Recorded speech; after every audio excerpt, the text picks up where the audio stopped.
VERVEones and VERVEones Plus earbuds are easy to use.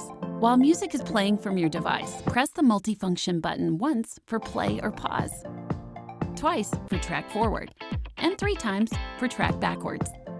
To change the sound profile, press and hold the multifunction button. Release when you hear EQ set to bass.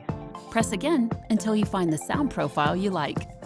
When a call comes in, Call on VERVEone. just tap the multifunction button once to accept the call. Hey, Mom. It was good talking to you. Press again to end the call. Later.